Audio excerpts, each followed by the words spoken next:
قد أفلح المؤمنون.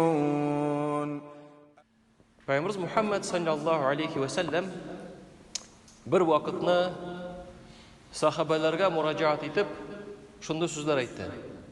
Ла ю'мину ахадукум, бірігіз де иман кетірмәз, хатта акуна ахабба илейхи мин нафси, хатта мені өзінің нәфісінен күбірәк яратқаншыға қадар. Шул вақытта Умар бин Хаттаб айта: Я Расулаллах ди, менә мин сені ди бүтін нәрседен де күбірәк яратам, илля өзімнің нәфісімні күбірәк яратам. Шул вақытта Пайғамбарымыз Мұхаммад саллаллаху алейхи ва саллям айта: Ла я Умар, юк. Хатта акуна ахабба илейка мин нафсик. Мин сенің нәфісіңе қарағанда да сеңа күбірәк мәхәббәт изіннән якынрак булганчыга кадәр. Мине ягъни күбрәк үзенең нәфесен яратканчыга кадәр. Аннан соң Омар беразна уйлады да: Валлази нафси бияди. Минем җаным кулында булган зат белән ант итәмен. Я Расулаллах, сине үземнең нәфесемнән дә күбрәк яраттым. Кардашларым, бүгінгі көндә кайбер кардашларыбыз бар. Менә монда ди хәзрәт иман китерә алабыз, монда ашанабыз ди. Ә менә монда ашанып булмый ди. Менә син ди кануннар турында сөйләгәндә кыямәт көне ярый булса ашанабыз, ә менә җиннәр турында сөйләгәндә шул беразна аңлап бетерә алмыйм ди. Кабул итеп бетерә алмыйм ди. Ничек менә бу авыруны күңелдән чыгарга дигәндә, кардашларым, гади ачкыч анарга бар. Аллах субхану ва тааля иң беренче аят: Иқра бисми раббикаллази халак. Сине яраткан зат белән укы дип әйтелә. Ягъни билимнән башлана. Билим ашагына. Билимгә безгә динебездә зур игътибар бирелгән булай гына түгел. Чөнки билимнән бөтенесе башлана. Хәтта шу галимнәр шундый матур сүзләр әйтә: Гыйлем иясе яки гыйлем алучы яки гыйлемне тыңлаучы бул, дүртенче булмады, халак булырсың. Галимнәр тагын бер матур сүзләр әйтәләр: барлык галимнәр дә гыйлем алуны, нафил ураза тоту һәм нафил намаз уку, тазбих әйтү кебектән гыйбадәтләренә караганда яхшырак дип әйтәләр. Тагын кардашларым, сез моны беләсез инде, искәңне төшерәм. Без моны йөрәктән алып, йөрәккә сеңдереп белергә тиешбез. Шуңа күрә тагын искә төшерәм. Моның дәлиле гыйлемнең файдасы кешенең үзенә генә булмыйча, башка кешеләргә дә булган өчен. Ә нафил гыйбадәтләр исә кешенең үзенә генә файда китерә. Шулай бөтен гыйбадәтләр дә гыйлемгә мохтаҗ. Киресенчә түгел.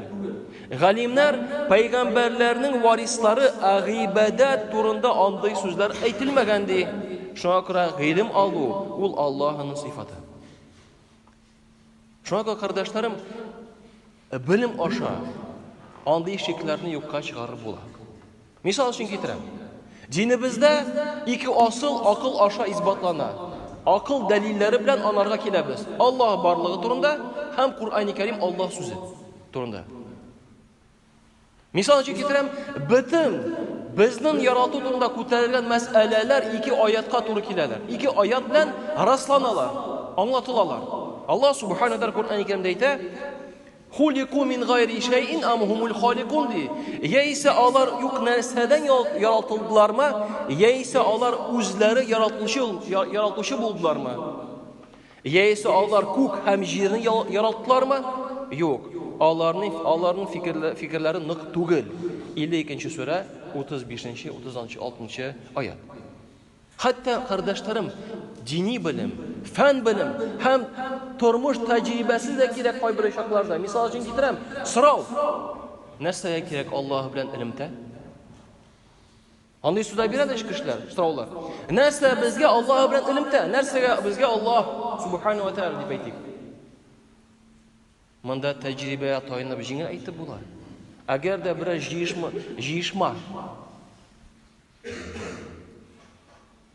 булса, ул җыешмада җитәкче кирәкме? Кардашларым, андый сорау да ул акылсыз сорау. Ничек инде җыешма жетекшisiz болсын. Фирма болсынмы, завод болсынмы, шәһәр болсынмы, жетекшisiz болмай. Андай сұрау беруге де ұялабыз.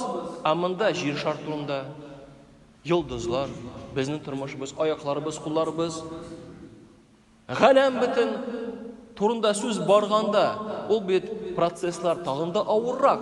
Мында жетекшisiz боламыни? Әлбәттә юк. Жетекшisiz болдыра алмыйбыз. Яғни Аллах бізге керек. Біз кардәшләрем анарға мухтаҗ. Allah subhanahu wa ta'ala Kur'an-ı Kerim'de ayta: "Euzu billahi mineşşeytanirracim. Kul ara'aytum in ja'alallahu aleykumul leyla sarmada ila yevmil kıyameti. Men ilahun gayrullah ya'tikum bi diya'i afala tasma'un." Ayt. Ничек сез уйлыйсыз? Әгәр Аллах subhanahu wa ta'ala төнне кыямәткә хәтлек узын айтса, Аллаһыдан башка нинди илах сезгә көндезгә ут бирә ала? Ишетмисезме? Devamında "Kul ara'aytum in ja'alallahu aleykumun nahara sarmadan ila yevmil kıyameti men ilahun gayrullah ya'tikum bil leyli taskunu fihi afala tubsirun." Ayt, nişik siz uylыйсыз? Әгәр Аллах көндезге вакытны, утны кыямәт көнгә хәтлек узынайтса, киресенчә, Аллаһыдан башка нинди илах сезгә жол итәр өчен төн бирер? Ишетмисезме? Әл-Касас сурасы 71-72 аят. Күбебез беләбез бит инде. Кич белән кайтасың саат инде 10-нарда ятып булса Аллага шөкер дисәң, ятасың да, дип Аллага шөкер төн бар дип утырасың әле. Ярый эле төн бар. Төн булмаса жол итеп булмый. Гел көндез булса гел эшләр ик. Моны кирәк, тегене кирәк. Йокламыйча калырык. Юк, Аллаһ субханаһу ва тааля шул ничкәлекне дә безгә урнаштырды бу тормышыбызда. Kur'an әлбәттә кардәшләрем Аллаһ сүзе. Монда да билим аша, тәҗрибә аша килә алабыз. Фән, дини билим булсынмы? Kur'an шикелле бер кеше дә бүгенге көнә хәтлек яза алмый. Шигырь ягыннан булсынмы? Тил ягыннан булсынмы? Канун ягыннан булсынмы? Фән ягыннан булсынмы? Allah subhanahu Kur'an-ı Kerim'de ayta: "Ve in kuntum fi raybin mimma nazzalna ala abdina fa'tu bi suratin min mislihi ve du'u shuhada'akum min dunillahi in kuntum sadiqin." Әгәр biz кылыбызга җибәргән нәрсәгә карата шикләнсәгез ди, охшаган бер сура китерегез. Һәм үз шаһидларыгызны чыгарыгыз, чакырыгыз, әгәр сез хаклы булсагыз. Бакара сурасы 23-нче аят. Бер нәрсә күренмәсә, монда аны избатлар өчен, дәлилләр өчен Аллаһ сүзе кирәк. Димәк, әгәр дә без Кур'ан Аллаһ сүзен кабул итәбез, акыл исә дәлил булырга тиеш, яисә күрү, яисә тотып карарга тиеш без. Аллаһ сүзе булса, инде җиткән кардәшләрем. Бер сахаба шундый матур сүзләр әйтә: "Мин ди Пәйгамбәрбез Мухаммад саллаллаһу алейхи ва саллям сүзенә үземнең колагыма караганда күбрәк ышанам. Чөнки колагым ялгышырга мөмкин. Пәйгамбәрбез Мухаммад саллаллаһу алейхи ва саллям бер кайчан да ялгышмый." Шуңа күрә кардәшләрем, Аллаһ субханаһу ва тааля Кур'ан-ы Кәримдә әйтә: "Аузу биллаһи минәш-шайтанир-раҗим. Я аyyuhallazina amanu aminu billahi wa rasulihi wal kitabi alladhi nazzala ala rasulihi wal kitabi alladhi anzala min qabl wa man yakfur billahi wa malaikatihi wa kutubihi wa rusulihi wal yawmil akhir faqad dalla dalalan ba'ida." Ey iman китергән бәндәләр, Аллаһка һәм аның илчесенә, һәм үз илчесенә ингән китабына, һәм элекке ул индергән китапларга ышаныгыз, иман китерегез.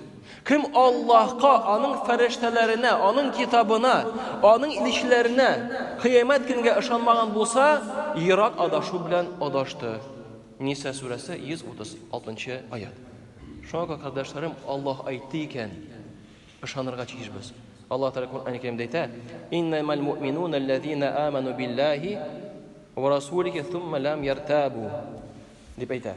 Hakikatda di, iman keltirgan bandalar, haqiqiy iman keltirgan bandalar.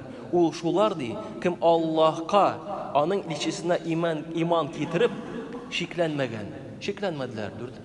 49-sura 15-oyat. Şoňa kardeşlerim, hazır Peygamberimiz Muhammed sallallahu aleyhi ve sellem sözüne kirib qaytıyıq әле. Nasıl aytdı? Kim meni Шул хакыйкый иман китермәс, әгәр дә мине үзенең нәфесеннән күбрәк яратмаса. Инде Умар ибн Хаттаб сине яратам дигәч, шул вакытта гына әл-ан диде, менә хәзер Умар. Хакыйкый рәвештә моның шәрхенә аңлатмага карасак, кардәшләрем, кешедә ике төрле мәхәббәт бар. Табигый, Аллаһ Субханаһу ва Тәгалә салган, һәм монарга адәм баласы каршы бара алмый.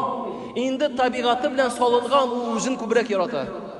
Һәм икенче мәхәббәт ихтияр аша, ул төрле сәбәпләр аша кемнедер нәрсәнедер ярата башлый. Хатыны матур, хатын ярата, хатыны тыңлый, ире шундый, ирен күбрәк ярата, сәбәпләр аша ярата торган.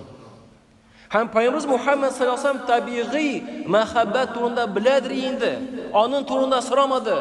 Әнә теге сәбәпләр аша ихтияр белән сайланган мәхәббәт турында әйтелгәннәргә. Һәм Умар ибн Хаттаб шул сәбәпләргә карап, шуны аңлап, бит Пайгамбарыбыз Мухаммад саллаллаһу алейһи ва саллямны яратса, ул бит инде кыямәт көндә җәннәткә керү дигән сүз бит. Шул сәбәпләр аша аңлап, Пайгамбарыбызны күбрәк яратты үзенең нәфесенә караганда. Чөнки нәфес, Аллаһ сакласын, җәннәткә алып бармаска мөмкин. Пайгамбарыбыз Мухаммад саллаллаһу алейһи ва саллям алып барга мөмкин. Монда да кардәшләрем, кайбер кешеләрдә асылда, бәлки шул коммунизм вакытынан калган нәрсәләр, бер эчке күңелдәге булган бер асыл бардыр. Моны кабул итә алам, моны кабул итә алмыйм. Менә шул без Аллаһка ышанып, Аллаһка бирелеп кенә без аны төзәтә алабыз. Һәм дөрес юл белән бара алабыз. لا إله إلا الله العظيم الحليم